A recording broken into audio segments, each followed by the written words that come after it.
세 번째 과목입니다. 역시 2019년 제2회죠. 세 번째 과목은 기계위험 방지 기술입니다. 기계위험 방지 1번을 보면요. 지게차의 방호장치. 우리 지게차의 방호장치는 헤드가드예요. 대한 설명으로 맞는 것이에요.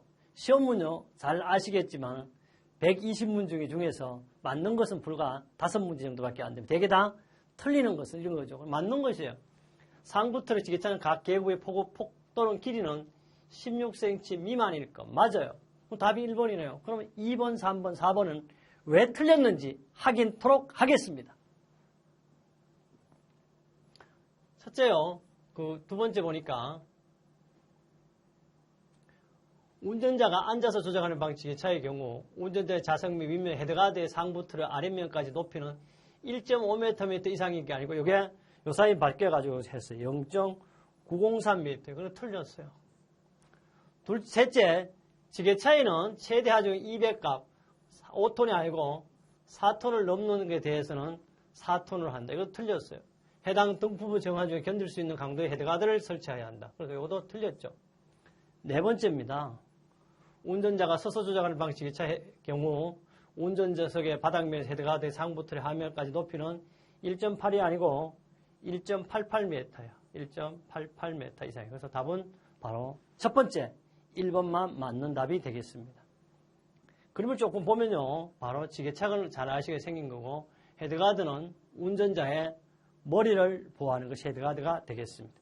이 내용은 역시 우리 교재 3-123조 합격 날개 합격 예측문 출제됐지만 2016년부터 19년까지도 무려 5번이 출제된 내용이고 이 내용은 산업안전보건규칙 제180조 헤드가드로 명쾌하게 잘 나와 있습니다. 42번째입니다. 회전수가 300rpm, 연삭 숫돌의 지름이 200mm예요. 숫돌의 원주 속도는 몇 미터 미인가? 원주 속도 V는 항상 1000분의 πdn이라는 공식을 알아야 되죠. πdn.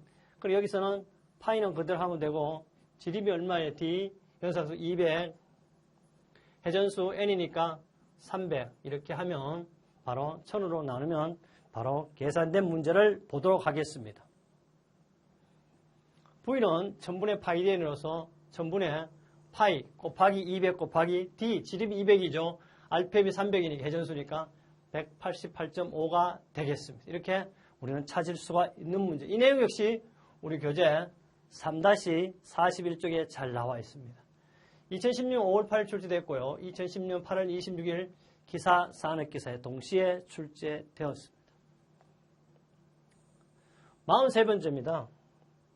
일반적으로 장갑을 착용해야 하는 작업이에요. 실제 모든 공작기계라든지 일할 때 사실 장갑 끼면 안 돼요. 거추장스럽고 물론 손이 아픈 게 그렇지만 그러나 꼭 장갑을 껴야 될 작업이 있죠. 바로 용접 작업 같은 거예요. 드릴 작업, 구멍 뚫는 거죠. 장갑 끼면 안 돼요. 밀링 작업, 평면을 절삭하는 건 바로 장갑 끼면 안 돼요. 선반 작업, 둥근 공작물을 가공하는 기계니까 장갑 끼면 안 돼요. 용접 작업일 때는 장갑을 껴야 되죠. 그래서 답은 4번입니다. 장갑 착용 금지 작업은 드릴, 선반, 밀링이고 장갑을 꼭 껴야 될 것은 바로 전기 용접 작업이 돼요. 전기 용접 작업은 첫째, 손을 보호하는 것, 감전으로부터 손을 보호하는 겁니다. 이 내용 역시 우리 교재 3-16 합격 날개 합격 예측 및 관련 법규에 나와 있습니다. 이 내용 역시 2009년, 2012년도 출제됐고 산업안전보건기준에 관한 규칙 95조에 장갑의 사용 금지로 나와 있습니다. 44번째입니다. 프레스입니다. 프레스기에 설치하는 방호장치에 대한 사항은 틀린 것이에요. 수인식, 수갑식이에요. 수인식 방호장치와 수인끈의 재료는 합성섬유 5% 직경 4mm 이상으로 한다. 맞습니다. 둘째, 양수종 방호장 1행정마다 누른 버튼에서 양손을 떼지 않으면 다음 작업 동작을 할 수 없는 구조합니다. 그래서 양손으로 이렇게 당연히 그래 돼야 되겠죠. 셋째, 광전자식 방호장치는 정상 동작 램프는 적색이 아니고 초록색이죠. 초록색 또는 녹색이 되어야 되죠. 위험 표시 램프는 녹색이 아니고 뭐가 되어야 돼? 빨간색으로 되어야 된다. 그러니까 이게 틀렸네. 쉽게 근로자가 볼 수 있는 게 맞는데 답은 3번이 틀렸게 되겠습니다. 네 번째는요. 손천외기식 방호장치 슬라이드 하행정 거리어 4분의 3 위치에서 손을 완전히 밀어야 하는 맞습니다. 특히 4분의 3을 꼭 잘 기억해야 합니다. 그 다음에요. 45번째 문제를 보도록 하겠습니다. 45번째 문제입니다. 가스 용접에 이용되는 아세틸렌 가스예요. 아세틸렌 C2H2를 말하는 거고 색상으로 바로 가스 용접 아세틸렌 통의 색은 바로 항색이 되겠죠. 항색. 산소는 녹색이 되겠고요. 회색, 청색이고 답은 바로 항색이 되고 그 외에 보면 산소는 녹색, 수소는 주황색, 탄산가스는 파란색, 염소는 갈색, 암모니아 백색, 아세틸렌 항색, 프로판 회색, 아르곤도 회색 등이 되겠습니다. 46번째입니다. 와이로프 꼬임에 대한 설명으로 틀린 것은 참 와이로프 꼬임이라는 것은 보통 꼬임에는요 S 꼬임과 Z 꼬임이 있습니다. 보통 꼬임은 스트랜드의 꼬임 방법과 로프의 꼬임이 바로 반대를 뗀 것을 보통 꼬임. 랭 꼬임, 로프의 끝이 자유로 회전하는 경우나 킹크가 생기기 쉬운 곳에 접근한다는데 이거는 킹크가 생기기 쉬운 곳에는 사용할 수 없는 게 랭 꼬임. 틀렸어요. 랭 꼬임은 보통 꼬임에 비하여 마모에 대한 저항성이 우수합니다. 잠깐 보면요. 바로 보통 꼬임은 소선 로프축가 평행이 되는 거고 랭 꼬임은 로프축가 각도를 가졌습니다. 그래서 킹크를 잘 일으키지 않으므로 취급이 쉬워요. 바로 보통 꼬임이 가능하고 랭 꼬임은 안 됩니다. 그래서 꼬임이 견고하기 때문에 모양이 잘 흐트러지지 않고 소선은 긴 거리 걸쳐져 외부와 접촉한 로프의 내마모성이 크고 유연합니다. 보면 뒤에 계속 설명이 되어 있습니다. 바로 단점은요. 소선이 짧은 거리에 걸쳐 외부와 접촉 국부적으로 따라서 여기 바로 랭 꼬임이죠. 킹크를 일으키기 쉬우네 시급 주의가 필요하고 킹크가 일으키기 쉽다고 해서 그래서 답으로도 나와 있어요. 광산 삭도형이고요. 일반용에 적용. 그림으로도 표시해 보았습니다. 47번째입니다. 47번째는 비파괴 시험의 종류가 아닌 거예요. 우리는 시험은 주로 파괴 시험과 비파괴 시험으로 나오는데 비파괴는 말 그대로 파괴시키지 않고 내용을 알 수 있는 거죠. 첫째, 자분 탐상 시험 비파괴 맞죠. 자석이 통하는 물질. 침투 탐상 시험 맞죠. 형광물질 같은 거 합니다. 와류 탐상 시험 맞아요. 전기로 하는 거고요. 샤르피는 뭐냐? 바로 충격 시험으로서 이게 바로 이거는 바로 비파괴 시험이 아니고 파괴 시험이 되었어요. 여기 이제 샤르피가 있는데 여기 이제 안전장치가 있고 브레이크 핸들이 이게 브레이크 핸들을 탁 놓는 순간 이름이 넘어와서 여기 이제 없어서 그래. 여기가 꽝 깨는 거. 프레임 이제 지지되어 있고 시험편 지지대가 이렇게 되어 있지만 여기 사실 재료를 놓으면 이 해머가 딱 늘어오는 순간에 깨져버리는 거죠. 이런 현상을 우리는 샤르피 충격시험. 그래서 샤르피가 만들었다 그래서 그렇습니다. 이거는 파괴시험 방법입니다. 48번째입니다. 다음 기계 설비요. 정비라든지 청소, 급유, 검사, 수리 등을 작업 시 근로자가 위험해질 우려가 있는 것은 필요한 조치와 거리가 먼 것은 다시 틀린 거죠. 첫째, 근로자의 위험 방지로 해당 기계를 당연히 정지시켜야 맞는 말이죠. 48번 계속 보겠습니다. 둘째, 작업 지휘자를 배치하여 갑작스러운 기계 가동에 대비를 해야 합니다. 셋째, 기계 내부에 압축된 기체나 액체가 불시에 방출될 수 있는 경우에는 사전에 방출 조치를 해야죠. 넷째, 기계 운전을 정지한 경우에는 기동장치에 잠금장치를 하고 다른 작업자가 기계를 임의로 조작할 열쇠를 찾기 쉬운 곳에 보관해서 말도 안 되죠. 반드시 기계를 정지시키고 기계를 잠금장치는 누가? 관리자 또는 사용자만이 사용할 수 있게 해야 됩니다. 쉽게 우리가 찾을 수 있게. 이 내용이 바로 산업안전보건기준에 관한 규칙 제92조 내용을 모두 옮겨놓은 내용이 되겠습니다. 그 다음 49번째 보겠습니다. 49번째는 선반입니다. 선반은 뭐예요? 바로 둥근 공작물을 깎는 거다. 장갑을 끼면 안 된다. 우리 앞에 했죠. 선반 작업 시 지켜야 할 안전수요 거리가 먼 것은 작업 중 절삭칩이 눈에 들어가지 않도록 반드시 눈을 보호하는 보안경을 착용해야 합니다. 공작물 세팅이 필요한 공구는 세팅이 끝난 후에 바로 제거해야 합니다. 상의 옷자락이 안으로 넣고 끝을 이용하여 소매자로 묶어 작업을 한다고 말이 안 되죠. 이렇게 예매에 되게 끈으로 묶으면 이 끈이 선반 회전축에 걸려 들어가죠. 틀렸어요. 공작물은 전원수 위치고 바이트를 충분히 멀리 위치시킨 후 고정한다. 보면요. 선반은 어떻게 생겼냐.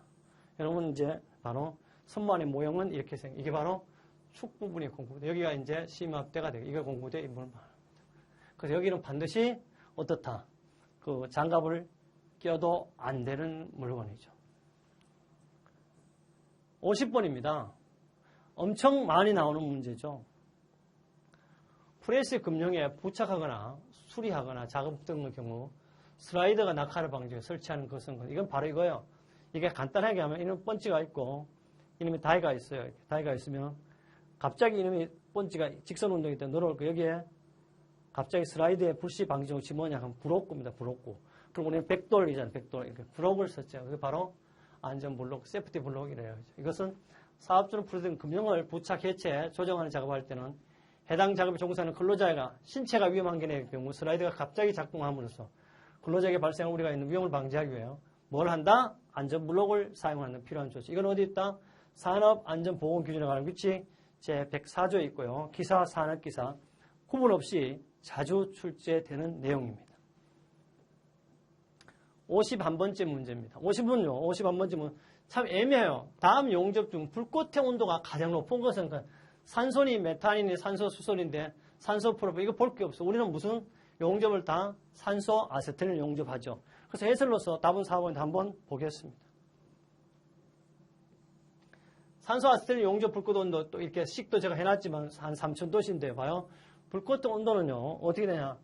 산소 아세틸이 약 3500도씨예요. 이것이 가장 높고 그 다음에 산소 수소는 2900, 산소 프로판 2820, 산소 메탄은 2700입니다. 이 내용은요. 처음 출제된 문제니까 꼭 기억합니다. 몇 번? 4번. 산소 아세틸 용접이 가장 불꽃 온도가 높다. 52번입니다. 회전 중인 연삭수들이 근로자에게 위험을 미칠 우려가 있을 경우 덮개를 설치. 연삭수들의 최소 지름 얼마라고 상상? 바로 지름은 5cm 이상인 것만 덮개를 설치합니다. 그래서 우리는 5cm 이상인 경우만 덮개를 설치하니까 여러분 치과에 가면 스케일링 할 때 그라인더도 5cm가 안 되기 때문에 뭐가 없다? 방호장치가 없습니다. 이 내용 역시 산업안전보건기준에 관한 규칙 122조에 있고요. 바로 이 내용은 우리 기사뿐 아니라 산업기사에도 출제된 문제가 되겠습니다. 53번입니다. 아세틸린 없이 역류와 역할을 방지하기 위해 산소 불꽃이 아세틸린에 들어가는 거야. 바로 역류를 방지. 어느 놈이 힘이 세다? 당연히 산소가 있는 힘이 넘치니까 통도 산소통이 크잖아. 그러니까 아세틸린 통으로 들어가 보는 거야. 이런 걸 가지고 역류라 그러는데 이걸 방지하기 위해 설치한 게 뭐다? 산소 아세틸린이 바로 방호장치가 안전기가 되겠습니다. 이 내용 그 안전기는 역류와 역할을 방지하기 위해 치간에 안전기 설치하고 바로 역할 발생 시 최우선 순서는 산소 밸브를 잠근다. 이것도 잘 출제되는 내용이 되겠습니다. 54번입니다. 군내 운반차의 제동장치 준수사항에 대한 설명으로 틀리는 겁니다. 군내 운반차. 첫째, 조명이 없는 장소의 작업 시 전조등과 후미 등을 갖출 것. 당연하죠. 둘째, 운전석이 차 실내에 있는 것은 좌우의 한 개씩 방향 지시기를 갖춰야 합니다. 셋째, 핸들의 중심의 차체 바깥쪽 거리는 70cm가 아니고 얼마? 65cm 이상이에요. 답은 3번입니다. 바로 주행을 제동하고 정지상태 유지하기 위해 유효한 제동장치를 갖추고 또 이런 문제에서는요. 읽어봐도 잘 모르면 숫자가 나온 항을 찾으면 됩니다. 숫자가 나온 문제를 가장 출제하기가 쉽고 가장 수정하기도 쉽기 때문에 숫자를 넣는다는 것. 잘 모를 경우에는 꼭 숫자를 적용하면 되겠습니다. 이 내용 역시 산업안전보건기준에 관한 규칙 제184조 나옵니다. 왜 이런 내용을 자꾸 쓰느냐. 답의 확신성을 두고 출제할 때도 법을 기준으로 한다. 여러분들 공부할 때 우리 합격 날개를 꼭 자주 보셔야 합니다. 55번입니다. 55번은요. 산업용 로봇에 사용된 안전매트예요. 우리 안전매트의 종류 일반 구조에 관한 설명으로 틀리는 것입니다. 첫째, 단선 경보장치가 부착되어 있어요. 의무사항이에요. 둘째, 감응시간을 조절하는 장치가 부착되어 있어요. 말도 안 돼요. 감응 있잖아요. 사람이 통하는 감응시간을 부착되면 안 돼요. 자동적으로 조절이 돼야지 부착해가 임의로 조정하면 큰일 나죠. 답은 2번이 틀렸어요. 감응도 조절장이 있는 경우 바로 봉인데 누구도 조절할 수 없어야 돼요. 안전벨트의 종류는 연결 사용 가능 여부에 따라 계속해서 보겠습니다. 따라 단일 감지기와 복합 감지기로 되어 있고요. 조금 더 보면 바로 단일 감지기, 복합 감지기. 시험의 종류는 작동 하중 시험부터 단선 경보 시험까지 있고 표시사항은 작동 하중에서 대소인 공용 여부가 되겠습니다. 우리 교재 3-97에 있고 역시 2011년, 16년에도 출제된 문제가 되겠습니다. 56번입니다. 소음에 관한 설명으로 틀린 것. 우리 인간공학에도 나왔었는데 소음에는 사람이 적응이 잘 돼요. 그래서 익숙해지기 쉽습니다. 소음계는 소음이 하나여 계측할 수 있다는데 사실 소음에는요. 특별한 계측을 못해요. 답이 2번이고요. 소음의 피해는 정신적, 심리적인 것이 자주 주가 되고요. 소음이란 기에 불쾌한 음이나 생활을 방해하는 음을 통틀어 말합니다. 조금 더 보면요. 소음계라는 것은 소리, 인간의 청감에 대해서 보정을 하여 인간이 느끼는 감각적인 레벨의 근사값으로 측정할 수 있도록 만든 계측이 바로 소음 계측기인데요. 구조 및 성능에 따라 간이 소음계, 지시 소음계, 정밀 소음계 등을 분류하고요. 소음계는 마이크로 증폭계 감색의 청감 보정회로 지시계기 교정 신호 발생으로 구성되는데 여기서 잘 봐요. 이제 4번 마이크로웨이브 음영형 음향에 대한 무지향성이어 주파수 특성이 안정성이 있어야 하는데 청감 보정 회로는 인간의 귀의 특성과 유사한 주파수 등을 갖게 하기 위해 회로로 요게 시험에 우리 소음계도 몇 헬츠 기준하는 거면 1000헬츠를 기준하는 거고요. 몇 가지 특성이냐면 A, B, C 세 가지 특성이 있다는 걸 꼭 기억해야 합니다. 충격이나 항공기 소음 측정을 위한 D 특성도 있다. 일반적인 것은 A, B, C다. 기억해야 되겠습니다. 그래서요, 소음계는 특정 소음 계층은 불가능하게 되겠습니다. 네, 57번인데요. 컨베이어 방호 장치입니다. 이 설명으로 만든 것이에요. 실제 컨베이어는요, 지금 제철 공장에 많이 사고가 발생해서 상당히 사회적 이슈가 되고 있죠. 특히 첫 번째 보면요. 역전 방지 장치 롤러식이 있습니다. 제식이 있어요. 건강 방지 없어요. 그러니까 틀렸죠. 둘째, 작업자 임의로 작업을 중단할 수 없도록 비상정지 장치를 부착하지 않는다가 이거 부착해야 돼요. 그러니까 틀렸죠. 둘째, 구동부 측면에 롤러 안내 가이드 등의 이탈 방지 장치를 설치해야 맞아요. 롤러 컨베이어 사이에 방어판을 설치할 경우 롤러가 최대 간격을 잘 봐요. 최대 간격이 아니고 최소 간격입니다. 그래서 틀렸어요. 답은 몇 번? 3번 되겠어요. 컨베이어 역전 방지 장치는요. 기계식, 라첼식, 롤러식, 밴드식 있고 전기식은 전기 브레이커, 슬러스트 브레이커가 있습니다. 그 다음에 컨베이어 이탈 방지 장치는 전자식 브레이크와 유압 조작식 브레이크가 있습니다. 58번째인데요. 기계 설비의 구조의 안전화 중 가공 결함 방지를 위해 고려할 사항이 아닌 것은 가공할 때 잘못된 것. 안전율은요. 설계에 대한 것. 답이에요 벌써. 보다 열처리, 응력 집중, 가공 경화는 모두가 다 가공 결함 방지를 위해서 고려할 사항이 되겠습니다. 59번인데요. 59번. 롤러기에 맞물림점 전방의 계구부의 간격을 30mm 잘 봐야 돼요. 벌써 30이 나왔어요. 30mm 하여 가드를 설치. 이 가드의 설치 위치는 맞물림쪽에 제가 얼마의 간격을 유지하냐고는 바로 160이에요. 이거는 계산하는 게 아니에요. Y는 6분의 0.5 계산 간격이 있지만 봐요. 단 X가 160mm보다 크거나 같을 경우는 Y는 항상 얼마? 30mm로 하는 걸로 정해져 있어요. 그래서 항상 답은 얼마? 30mm. 때는 160이다. 이거는 계산하지 않는 거다. 그래서 보충학습 조금 보면요. 계구 간격이 30이므로 시계 대비하면 역시 6 플러스 0.1x면 0.1은 당연히 나와도 160으로 됩니다. 그러나 160은 계산하지 않아도 된다는 거예요. 60번입니다. 프레스 방호 장치 중 광전자식 방호 장치에 관한 설명으로 틀린 것은 연속 운전 작업에 사용할 수 있죠. 핀클러치 구조의 프레스 사용할 수 있다고 하는데 바로 이거는 핀클러치는 재래식이에요. 재래식에는 광전자식을 우리는 사용할 수가 없습니다. 기계적 고장에 2차 낙하에도 효과가 없고 시계를 차지 않기 때문에 작업에 지장을 주지 않습니다. 그래서 해설을 보면 급정지 장치가 없는 핀클러치 방 재래식 프레스에는 광전 방호 장치를 사용할 수가 없습니다. 우리 이렇게 해서요. 2019년 몇 회? 2회 문제입니다. 2회 세 번째 과목 기계 위험 방지 기술을 위해서 여러분과 제가 함께 했습니다. 다음 과목도 기다리고 있습니다. 몇 과목? 네 번째 과목입니다. 전기 위험 방지 기술에서도 여러분의 안전한 합격을 위해서 제가 혼을 바치도록 하겠습니다.